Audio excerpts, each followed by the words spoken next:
It's Saturday, January 9th. My name's Juan Brown. You're watching the Blanco Lirio channel, and sadly, just 9 days into the new year, we already have our first major airline accident. This time a Boeing 737-500 aircraft in Jakarta, Indonesia. Let's start with the facts as we know them from Simon Radecki's AvHerald. A Sriwijaya Boeing 737-500, that's an older model 737. This is a former United Continental aircraft, about 26 years old. A Boeing 737-500 registered Papa Kilo Charlie Lima Charlie, performing flight as SJ-182 from Jakarta to Pontianak, Indonesia. That's about a 1 hour and 9-minute flight to the north from Jakarta across the Java Sea. With 56 passengers and 6 crew, had been cleared to climb to flight level 290 and was climbing through about 10,800 feet mean sea level out of Jakarta, about 11 miles north of Jakarta's International Airport over the Java Sea, when radar and radio contact was lost with the aircraft at 14:40 local time. That's 0740 Zulu time, or Greenwich Mean Time. A search is underway. And an update to this report, it looks like they're beginning to find parts of this aircraft. The airport confirmed radar and radio contact with the aircraft was lost. Data review is underway. Further communication is expected from the Ministry of Transport. Indonesia's Ministry of Transport confirmed contact with the aircraft was lost. A search and rescue operation is in progress and under coordination with the Basarnas. The first units of Basarnas arriving at the crash site between Laki Island and Langkang Island have located debris. The ministry subsequently confirmed that the aircraft had in fact crashed.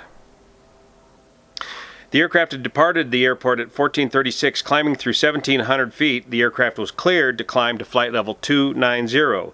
Departure control subsequently noticed that the aircraft was not on its assigned heading of 075 degrees, but tracking northwesterly, and queried the crew about the heading at 1440 local, but received no reply, and within seconds the aircraft disappeared from radar. Indonesia's KNKT, National Transportation Safety Commission, have opened an investigation and announced that they are beginning the search for the flight data recorder and cockpit voice recorder. And that's the important thing here. We really don't know what happened. We won't know what happened to this aircraft until we get the data from the cockpit voice recorder and the aircraft data recorder. And I'm fairly confident that they will find these important pieces of information very soon. Residents of the islands nearby, Thousand Islands, were out in the sea in 2 boats when they heard 2 explosions, then found debris afloat at the sea. It was raining at the time. The captain of a ship with 28 crew that was located 6 nautical miles from the impact site near Langkang Island reported that they observed an object fall into the water and set course toward the site, and they began to find debris. The water is about 15 to 16 meters deep at the crash site. According to ADSB data, the aircraft departed Jakarta's International Airport runway 25 right at 0736Z, that's Zulu time, Greenwich Mean Time, and was climbing through 10,600 feet at 284 knots ground speed. At 074011, 11 miles north of the airport, the data reports them at 1,400 feet and 307 knots over the ground, with an average sink rate of 26,300 feet per minute. Let's go inside and take a look at the data. Here's the Flight Radar 24 page with a report on this accident. Here's the aircraft, the actual aircraft involved in this incident, Papa Kilo Charlie Lima Charlie. A 737-500, formerly owned by United Continental, I believe. Of course, this aircraft does not have MCAS in it. This aircraft does have speed trim in it, but I believe, and you 737 guys can help me out on this, that at 10,000 feet and 280 knots, this aircraft would be operating outside the region that the speed trim would be operating in. Here's a depiction of the flight path of SJ-182. Took off at 0736 universal time, Z time, climbed to a maximum altitude of 10,900 feet, and then a steep descent. And here's the last couple of minutes of the ADS-B, or the Flight Radar 24 granulated data. Blue showing the altitude steadily climbing as they were cleared to flight level 290, climbing through 10,000 feet, and then abruptly dropping right into the ocean.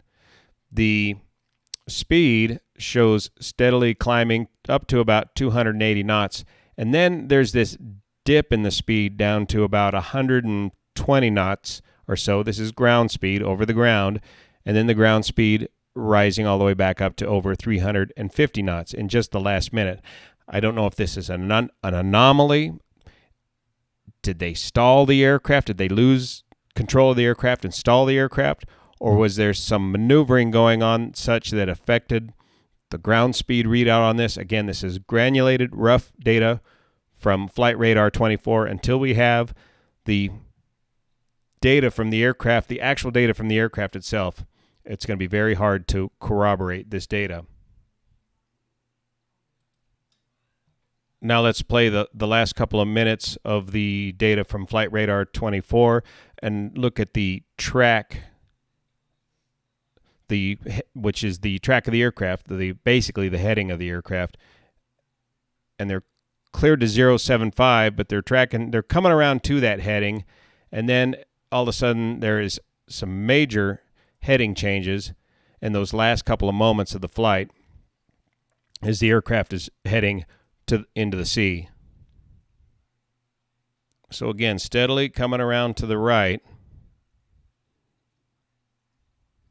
to the assigned heading, and then 060 degrees, 339 degrees, 11 degrees, 074 degrees was the last, 093 degrees was the last input here on Flight Radar. Again, very hard to tell with this data exactly what we're looking at. Take a look at Zoom Earth here at the weather. Again, this time is California local time on January 8th. The time of the accident, I believe, would be around 11:40 p.m. California time. Here's Jakarta, located here. Here's their destination, located up here. About a 1 hour and 9 minute flight over the Java Sea.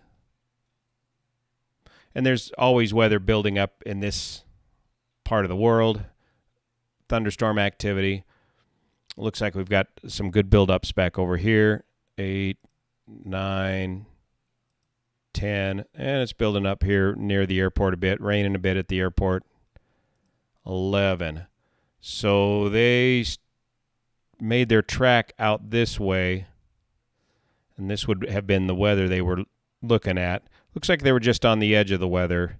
I don't think the weather was that much of a factor. We'll see.